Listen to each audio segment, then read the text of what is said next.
नमस्कार, आप सभी का हार्दिक स्वागत और अभिनंदन है। आज हम एक नए विषय को लेकर उपस्थित हुए हैं जो बहुत ज़्यादा महत्वपूर्ण है। मतलब कोई सा भी हम शुभ काम करते हैं तो चौघड़िया देखते हैं ही, और भी अन्य इसके काल के अवयव अवश्य विचार करते हैं। और चौघड़िया तो प्रायः सभी जगह देखते हैं ही कि आज कौन सी चौघड़िया चल रही है, उसके अनुसार काम कर लेना चाहिए। लेकिन क्या आपको पता है कि कौन से वार में कौन सी चौघड़िया दूषित मानी जाती है? शायद नहीं पता हो। और YouTube के पूरे इतिहास में, मतलब YouTube चैनल पर जितने भी चौघड़िया के वीडियो आपने देखे होंगे, उनमें यह बात आपको नहीं मिलेगी। यह बात केवल हमारे चैनल पर मिलेगी और पूर्ण रूप से प्रामाणिक मिलेगी, क्योंकि इस चैनल पर प्रामाणिक बातें ही की जाती हैं। मैं जो तथ्य आगे कहने वाला हूँ, यदि इस तथ्य को लेकर आपकी कोई आपत्ति है या कोई जिज्ञासा है या कोई शंका है इस चीज़ को लेकर, तो कृपया आप हमें अवश्य सूचित कीजिएगा। आपके जो भी जिज्ञासाएं हैं या जो भी इस तथ्य से संबंधित प्रश्न हैं, उनका अवश्य शास्त्रीय उत्तर देने की हम कोशिश करेंगे। मतलब हमारी संस्था उसका शास्त्रीय उत्तर देने की कोशिश करेगी। किंतु यह बात तो सत्य है ही कि प्रत्येक वारों में जो चौघड़ियाँ होती हैं, वह कुछ चौघड़ियाँ शुभ होती हैं। नाम से तो आप जानते हैं, जैसे मान लीजिए रविवार को उद्वेग नामक प्रथम चौघड़िया है तो वह दूषित है, यह तो स्वाभाविक सत्य है। लेकिन उसके पश्चात भी रविवार को एक ऐसी चौघड़िया है जो वास्तव में दूषित है। चौघड़िया वस्तुतः अष्टमांश वार वेला का ही एक पर्याय है। चौघड़िया कहाँ पर विचार की जाती है, इसका शास्त्रीय आधार क्या है, इसके ऊपर मैंने एक बहुत ही प्रामाणिक वीडियो बनाया हुआ है। हमारी संस्था ने उसके ऊपर अनुसंधान करके एक बहुत ही प्रामाणिक वीडियो को बनाया हुआ, आप उसे देख सकते हैं। तो पुनः उसी अनुसंधान की प्रक्रिया को अपडेट करते हुए, आगे बढ़ाते हुए, कौन से वार को कौन सी चौघड़िया दूषित मानी जाती है, इसकी चर्चा आज हम आप सभी के समक्ष करेंगे, वह भी प्रामाणिकता के साथ। तो आप वीडियो को अवश्य देखिएगा पूर्ण तक, आप सभी से निवेदन है। तो हम प्रारंभ करते हैं चौघड़िया को लेकर के कि कौन सी चौघड़िया कौन से वार में कौन सी चौघड़िया दूषित मानी जाती है, उसकी आज हम चर्चा करते हैं। नाम से जो चौघड़िया अशुभ प्रतीत होती है, उसकी वह तो निषेध है ही। मतलब रविवार को उद्वेग नामक जो चौघड़िया है वह दूषित मानी जाती है, चर शुभ मानी जाती है, लाभ शुभ मानी जाती है, काल अशुभ मानी जाती है, अमृत शुभ मानी जाती है। मतलब जो नाम से निंदित चौघड़िया है, मतलब जो वार होते हैं, जो चौघड़िया के जो प्रतिनिधित्व भूत जो ग्रह होते हैं, पिछले वीडियो में हमने बताया, आप उसे वहाँ पर जाकर के देख सकते हैं। जैसे उद्वेग जो है वह सूर्य का कालांश माना जाता है, सूर्य का वह प्रतिनिधि भूत माना जाता है। चर जो होता है शुक्र का कारक होता है, मतलब वह द्वितीय यामार्ध जो होता है वह शुक्र का कालखंड होता है, और उसकी चौघड़िया को हम चर कहते हैं। तो इस प्रकार से आठों यामार्ध के स्वामी विभाजित किए गए हैं। अष्टम यामार्ध जो होता है वह निरीश्वर होता है, लेकिन सातों यामों के स्वामी निर्धारित किए गए हैं, और उनके आधार पर ही उनके नामों का वर्गीकरण किया गया है। तो हम जानेंगे कि रविवार को जो चतुर्थ यामार्ध होता है, मतलब रविवार को जो चौथी चौघड़िया होती है, वह दूषित मानी जाती है। क्यों दूषित मानी जाती है?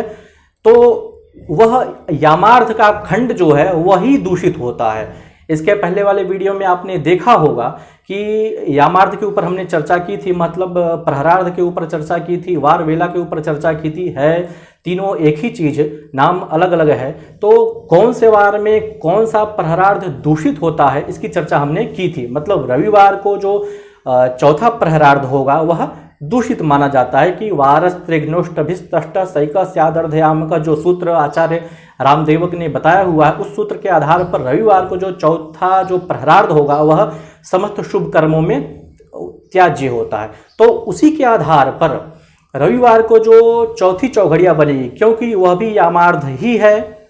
चौघड़िया का मतलब हुआ कि दिनमान का जो 8वां भाग है वही चौघड़िया है, मतलब लगभग 4 घटिका होता है आसन्न मान से। तो रविवार को जो चतुर्थ यामार्ध है, मतलब रविवार को जो चौथी चौघड़िया है, यामार्ध के दूषित होने के कारण वह चौघड़िया भी दूषित हो गई। तो इसलिए रविवार को जो चौथा यामार्ध पड़ेगा वह दूषित माना जाएगा। मतलब जो चौथी चौघड़िया बनेगी वह चौघड़िया दूषित मानी जाएगी। मतलब रविवार को जो चौथा यामार्ध होगा, मतलब जो चौथी चौघड़िया होगी, मतलब अमृत वाली जो चौघड़िया होगी वह दूषित मानी जाएगी। अब देखिए यहाँ पर अमृत चौघड़िया है, चंद्र की चौघड़िया है, यह तो शुभ होनी चाहिए, लेकिन यह दूषित हो गई। क्यों?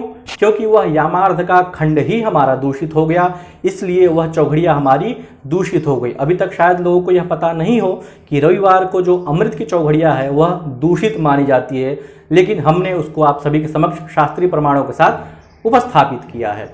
इसी प्रकार से सोमवार को जो सातवीं चौघड़िया होती है, मतलब जो लाभ की जो चौघड़िया होती है वह भी दूषित मानी जाती है। लाभ की चौघड़िया है, आपने उसमें काम कर लिया है, क्योंकि लाभ की चौघड़िया है तो उसमें अच्छा फल देगा, लेकिन शायद इसको आपको यह शास्त्रीय प्रमाण पता न हो, तो इसलिए यह सातवां जो प्रहरार्ध है, चूंकि प्रहरार्ध दूषित है, इसलिए वह चौघड़िया का कालखंड भी दूषित माना जाएगा। मतलब सोमवार को जो सातवीं चौघड़िया हमारी पड़ेगी, अमृत वाली, लाभ वाली, वह दूषित मानी जाएगी।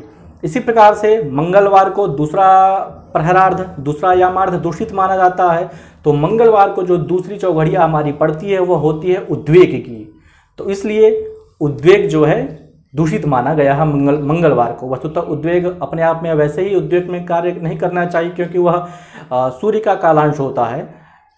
फिर इसी प्रकार से बुधवार को जो है पांचवी चौघड़िया दूषित मानी जाती है, मतलब बुधवार को जो पांचवा यामार्ध होता है वह दूषित माना जाता है। मतलब बुधवार को जो पांचवी चौघड़िया पड़ेगी, अर्थात रोग वाली जो चौघड़िया पड़ेगी वह दूषित मानी जाएगी। वह तो वैसे भी दूषित है, क्योंकि रोग वाले में तो कोई काम होता ही नहीं है।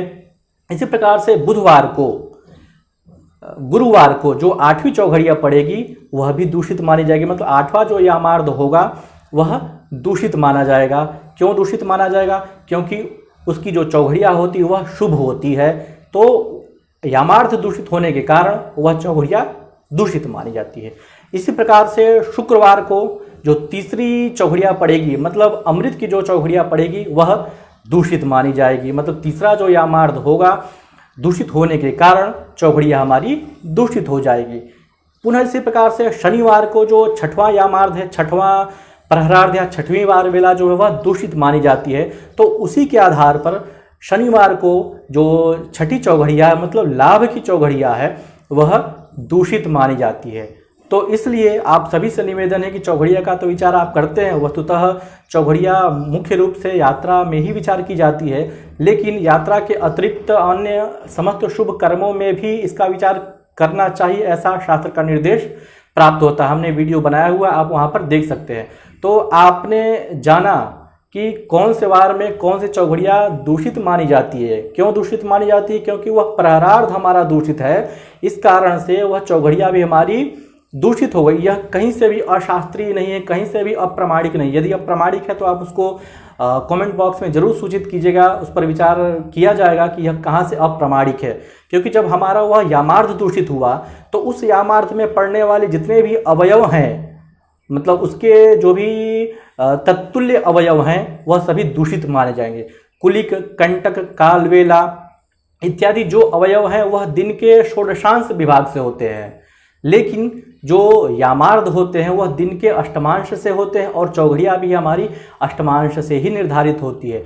तो इसलिए रविवार को जो चौथी चौघड़िया पड़ेगी, मतलब अमृत की जो चौघड़िया होगी, वह दूषित मानी जाएगी। शायद यह तथ्य आप नहीं जानते हो, इसलिए आप कोई सा भी शुभ कर्म कर रहे हैं तो कृपया इन बातों को अवश्य ध्यान में रखिएगा। यदि नहीं ध्यान में रखते हैं तो कहीं न कहीं से वह आपके कार्य की सफलता में कहीं न कहीं से बाधक होगा। चौघड़िया का कौन कौन से देशों में विचार किया जाता है, इसका क्या परिहार है, उसका वीडियो हमारे यूट्यूब लिस्ट में है, आप उसे जाकर के देख सकते हैं। लेकिन यह बात कहीं से भी अशास्त्रीय नहीं है। तो इसलिए आप सभी से निवेदन है कि चौघड़िया आप यदि देख रहे हैं तो कृपया इन प्रहरार्धों को भी अवश्य देखिए। मतलब इन प्रहरार्धों से संबंधित जो भी चौघड़ियाएँ हैं उनका भी अवश्य आप विचार कीजिए, उसके पश्चात शास्त्र की मर्यादा को स्थापित कीजिए। तो आपके इस विषय पर जो भी विचार है आप हमें अवश्य प्रेषित कीजिएगा। हमें भी अच्छा लगेगा कि आप इस विषय पर क्या अपनी अवधारणा रखते हैं, कहाँ तक यह शास्त्रीय है या अशास्त्रीय, आप अपने विचार अवश्य उपस्थापित कीजिएगा। हम उन सभी विचारों का हमेशा से स्वागत हमारी संस्था करती है। पुनः नए विषय को लेकर के आप सभी के समक्ष उपस्थित होंगे। आपको यह वीडियो अच्छा लगा तो कृपया अवश्य शेयर कीजिए, क्योंकि ऐसी बातें, प्रामाणिकता वाली और शास्त्रीयता वाली बातें आपको दूसरे चैनलों पर नहीं मिलेंगी। तो पुनः एक नए विषय को लेकर के आप सभी के समक्ष हम उपस्थित होंगे। तब तक के लिए नमस्कार।